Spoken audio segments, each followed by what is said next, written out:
The Battle of Dunbar in April 1296 was a turning point that changed the course of Scottish history forever. On that fateful day, the hopes of a nation were dashed in a matter of hours, and the echoes of defeat would haunt Scotland for generations to come. Edward I of England, known as the Hammer of the Scots, led his well-trained army with ruthless determination. He crushed the Scottish forces in a single, brutal day, leaving no doubt about his military might. The fields around Dunbar were strewn with the bodies of the fallen, a grim testament to the ferocity of the battle. Survivors, gripped by terror and confusion, scattered across the countryside, desperate to escape the relentless English advance. Scotland's leaders, both noble and common, found themselves lost and leaderless. The defeat shattered their confidence, and many wondered if their nation could ever recover from such a devastating blow. Wasting no time, Edward pressed his advantage. He marched north, his banners flying high above the conquered land, and seized control of key castles and towns, tightening his grip on Scotland with every step. The English king was determined to make an example of Scotland. He imposed his rule with ruthless efficiency, leaving the Scots in no doubt about who now held power. The proud Scottish crown, once a symbol of independence and hope, now lay shattered at Edward's feet, a powerful image of a nation brought low. The message was unmistakable: Scotland was his to rule, and resistance would be crushed without mercy. The sight of Scottish nobles kneeling before Edward sent shockwaves through the land. In the months that followed, the people of Scotland felt the heavy weight of defeat. Villages mourned their dead, families were torn apart, and a deep sense of fear and uncertainty settled over the land. The shadow of Dunbar stretched across every corner of Scotland, dark and cold. English soldiers patrolled the streets, castles were garrisoned, and the once free land braced itself for a long and harsh occupation. Yet, even in the darkest times, the spirit of Scotland refused to die. In hidden taverns and remote glens, whispers of resistance began to grow. Brave souls plotted in secret, determined to reclaim their freedom. The story of Dunbar was not the end, it was the beginning of something new. From the ashes of defeat, hope would rise again, and the fight for Scotland's future was far from over. King John Balliol had once hoped to unite Scotland, to bring peace and stability to a land torn by rival clans and foreign threats. He dreamed of a Scotland that could stand strong and proud among the kingdoms of Europe, its people united under one banner. But after the crushing defeat at Dunbar, his fate was sealed. The hopes of his reign were shattered on the battlefield, and the shadow of English power loomed over Scotland. Edward I, the ruthless King of England, treated Balliol not as a fellow monarch but as a mere subject to be dominated and humiliated. Balliol was forced to kneel before the English king, stripped of his title, his dignity, and the very symbols of his authority. The humiliation was complete, witnessed by both friend and foe. Edward's men removed the royal insignia from Balliol's robes, tearing away the last vestiges of his kingship. The crown, the scepter, and the royal seal, all were taken as trophies. The Scottish king was sent south, a prisoner in all but name, escorted by English guards through foreign gates, his future uncertain and his spirit broken. His supporters were scattered or captured, their loyalty now a dangerous liability. Many fled into exile, while others were forced to bend the knee to Edward. The throne of Scotland stood empty, a haunting symbol of a nation in chains, its royal seat abandoned and its halls echoing with silence. For the Scots, Balliol's downfall was a bitter blow. The people mourned not just the loss of their king, but the loss of hope for independence.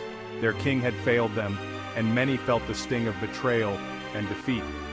The nobles who had once pledged loyalty to Balliol now faced a stark choice: submit to England or risk everything for freedom. Many wondered if Scotland would ever be free again, or if their children would grow up under foreign rule, their traditions and language fading away. The nobles debated fiercely, torn between fear and pride. Some argued for peace, others for resistance, but all knew the cost of defiance would be high. Yet, out of this despair, a new determination began to grow. Among the people, whispers of rebellion spread, and the dream of freedom refused to die. The people remembered their lost king, but they also remembered their country. The spirit of Scotland endured, carried in the hearts of its people. The fall of Balliol was not the end of Scotland's story. It was a dark chapter, but also the beginning of something new, a spark of hope in the darkness.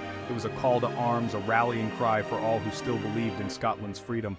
The struggle was far from over. With Balliol gone, Edward I wasted no time tightening his grip on Scotland. The land, once fiercely independent, now found itself under the shadow of a foreign king determined to rule with an iron fist. Edward summoned the Scottish nobles to Berwick, a city now bristling with English banners and soldiers. There he demanded their loyalty, leaving them little choice but to obey. One by one the nobles knelt before the English crown, swearing fealty with heavy hearts. Fear and desperation bound their hands, and Edward's word became unchallenged law throughout the land. To ensure his control, Edward established garrisons in every major town and castle, filling Scotland with the constant presence of English arms. His soldiers patrolled the narrow streets, their eyes ever watchful for any hint of rebellion or unrest among the people. The Scottish people, already weary from years of conflict, were now forced to pay heavy taxes to fund Edward's endless wars abroad. Every coin handed over was a bitter reminder of their subjugation. The land itself seemed to suffer. Fields lay abandoned, villages grew quiet, and the spirit of the people was drained. Scotland was being bled dry, both in wealth and in hope. Edward sent his own officials to govern, replacing Scottish customs with foreign rule. These new administrators enforced English authority at every level. Scottish laws and traditions were swept aside, replaced by English decrees read aloud in town squares. The people listened in silence, their own voices stifled. Local leaders, once respected and trusted, were pushed aside. Their power was stripped away and handed to outsiders loyal only to Edward.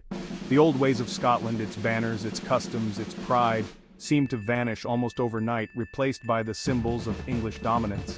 But Edward's rule was harsh, and his presence was deeply unwelcome. The Scots felt the weight of foreign oppression in every aspect of daily life. Yet, beneath the surface, the Scots chafed under the foreign yoke. Quiet acts of defiance and whispered words of resistance began to spread among the people. Every act of English authority was a painful reminder of what they had lost, and a spark that fueled their determination to one day fight for what they might regain. The English administration in Scotland was strict and unforgiving. Edward's officials took control of the courts and the treasury. They demanded obedience and punished those who resisted. Justice became a tool of oppression, not fairness. Many Scots lost their lands to English lords, families were evicted, their homes given to strangers loyal to Edward. The Scottish Church, too, was placed under English control. Bishops and abbots were forced to answer to Canterbury, not St. Andrews. Daily life for ordinary Scots grew harder, taxes rose and food became scarce as English armies marched through the countryside. People lived in fear of arrest or worse if they spoke out. The sense of injustice ran deep. Yet even as the English tried to crush the Scottish spirit, they only fueled resentment. Stories of oppression spread from village to village. The seeds of rebellion were quietly being sown in the hearts of the people. As the months passed, anger simmered across Scotland. The nobles grumbled in their halls, while villagers whispered in the fields. You know, the memory of freedom was fresh, and the weight of English rule was heavy. The Scots had lost much, but they had not lost hope. Secret meetings began to take place. Men swore oaths to one another, vowing to resist the English at any cost. Old alliances were rekindled, and new leaders started to emerge. The fires of rebellion were being stoked, one spark at a time. The English, for all their power, could not silence the people's anger. Every new tax, every act of cruelty, only made the Scots more determined. Songs and stories of ancient heroes were told anew, inspiring the next generation to fight. It was clear that Scotland was not conquered in spirit. The resentment that grew in these years would soon burst into open defiance. The stage was set for heroes to rise. In this dark time, two names began to shine: William Wallace and Andrew Moray. Both men came from different backgrounds but shared a burning love for Scotland. They refused to accept English rule. Wallace was a fierce fighter, known for his strength and courage. He struck at English outposts, gathering followers with each victory. Moray in the north led his own band of rebels. He was clever and bold, using the land to his advantage. Together, Wallace and Moray inspired hope. They showed that resistance was possible. Their victories, though small at first, sent shockwaves through the country. More and more Scots joined their cause, ready to risk everything for freedom. Their leadership marked a turning point. The people saw that they were not alone. Under Wallace and Moray, Scotland found new strength and a new path to independence. Wallace and Moray knew that small raids were not enough. To free Scotland, they needed a great victory. They set their sights on Stirling, where the English held a vital bridge. Controlling Stirling meant controlling the heart of Scotland. The two leaders gathered their forces in secret. Men from every corner of the country answered their call. They trained in the forests and hills, learning to fight as one. Supplies were scarce, but their determination was strong. The English, confident in their strength, did not expect a real challenge. They believed the Scots were beaten, but Wallace and Moray had a plan. They would use the land, the river, and the bridge itself to their advantage. As the day of battle approached, hope and fear mingled in every heart. The fate of Scotland would soon be decided at Stirling Bridge.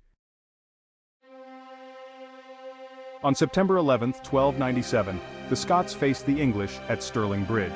The English army was larger and better equipped, but Wallace and Moray had chosen their ground well. The narrow bridge would be the key to victory.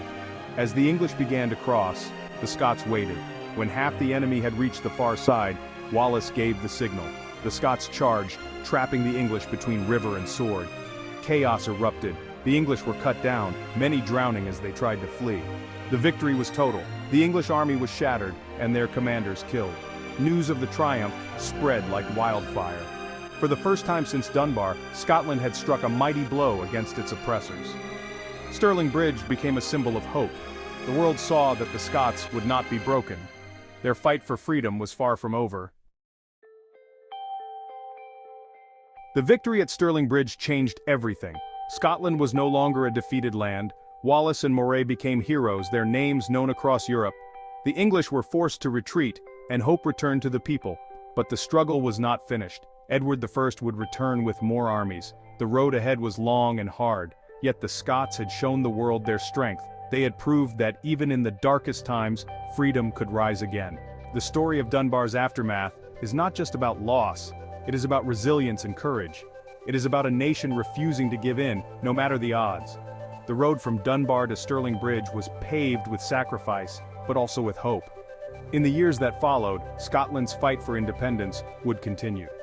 The spirit of Wallace, Moray, and all who stood with them would inspire generations. Scotland had risen again and would not fall easily.